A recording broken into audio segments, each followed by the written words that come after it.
Hey guys, this is the Man133 here today. And today I just figured I'd give you a tour of my old desktop. Well, not really my old desktop, but one I was just using a couple weeks ago that died on me. Um so I was playing games the night before. I was playing Tropico 5 and some Minecraft. So I go to bed, I get up in the morning, I try to turn it on, there's nothing. I unplug the hard drives, take out the FireWire card, the graphics card, everything. My Wi-Fi card, I try absolutely everything. And it just doesn't work. I think it's a board problem, because I've had a problem with the board ever since I got it.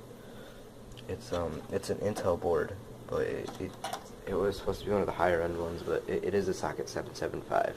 But I'll go into that later, so let's talk about the board first. So, I got this board a couple months ago off eBay, and, I mean, it worked okay. It gave me some problems about, it wouldn't want to boot from a USB stick, like, it wouldn't want to go into the BIOS, listen to the keyboard, but then once you got into the operating system, I mean, it worked okay, but before that, it gave you ton of problems. So yeah, I mean, then it just stopped working. So I don't know, I guess I shouldn't have bought one off eBay. I should have went and got a new board, not have kept using socket 775.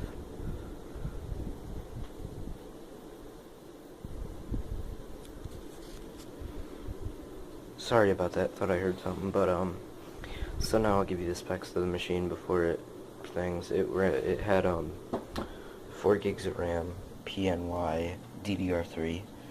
Yeah, it is a socket 775 with DDR3. It's weird. I had a FireWire card. I had a ATI Radeon 6450 in this one. And I had a NVIDIA GT610 in that 16X slot. And it had a 500 gig drive, a 160 gig drive, which is still in there right there.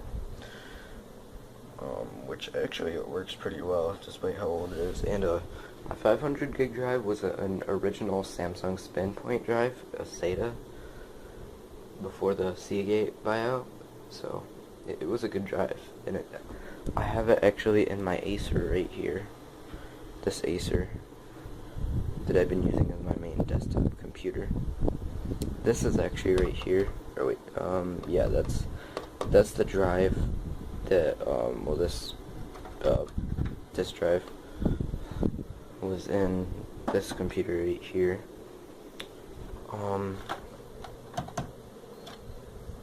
It just has the stock Intel heatsink, and it had a Pentium dual core E5500, I believe. It was an E55 or 5400. It ran at 2.8 gigahertz stock, but I think I had it overclocked to like 3.6, and it ran really good for what I needed it to do. It was perfect. I could have upgraded it to, I think, 8 gigs of RAM was the max on this board, but I never needed it. I thought of it a couple times while rendering videos for friends, but you know, it just wasn't worth it. I could have waited the extra 5 minutes. Now the I/O on this board was, I don't know. My layout included FireWire, so I could plug in my FireWire drives. It had 6 USB 2.0, an eSATA, gigabit Ethernet, and I think it's 7.1 channel audio, and then SPDIF optical audio out, which was pretty nice. But one thing I didn't like about this board was it didn't have all solid capacitors. So I was really paranoid about that for a while, that my board was gonna go down, and then it finally went down, but not because of that. I don't even know what it was. I think something shorted out, because as you can see, I don't have an I/O shield, because yeah, I'm not smart. But it has 5 SATA 2 ports. I do not know what controllers they are. I think it's a Marvell controller, but I'm not quite sure. I quite honestly don't have a clue. That was just a guess.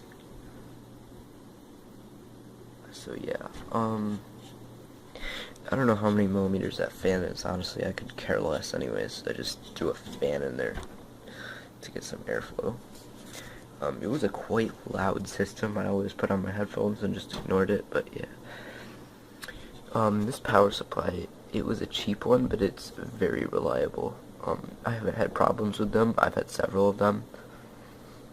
It is a Powerman 350 watt power supply, and it's been reliable to me. It's everything that I needed. It had SATA, but what I do recommend is go over to Max Arcade's channel and what's Elmo 3's channel, and they use Acbel workstation power supplies, and I bought one of those the other day off eBay, and it seems to work great. Yeah, the Acbel one is in, actually, I don't know where it is, but it's around here somewhere.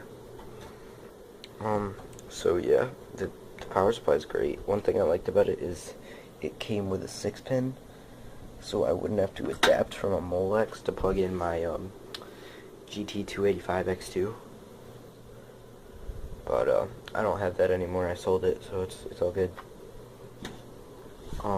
So yeah, guys, this will, and actually wait, one more thing. This is a Seagate Barracuda 160 gigabyte drive, 7200 RPMs. It is a very fast drive and very reliable. I have not had problems with them. I mean, I've had them broken from dropping them. For example, my drives over here. Let me find it. I have a Seagate Barracuda 7200 RPM drive right here that I broke because I dropped it down the stairs. But that's the only time I've had one of these broke. I've never had one fail in a system.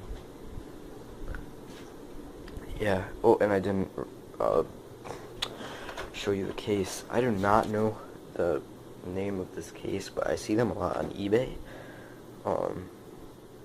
I think it came with Intel because, as you can see, it comes with an Intel sticker on it. I bought this computer with the original board and everything in it. Well, this not this board, but the old board that was in it from a school in, like, Michigan, off eBay, and I parted everything out except for the hard drive. The hard drive is the only thing left in it from before.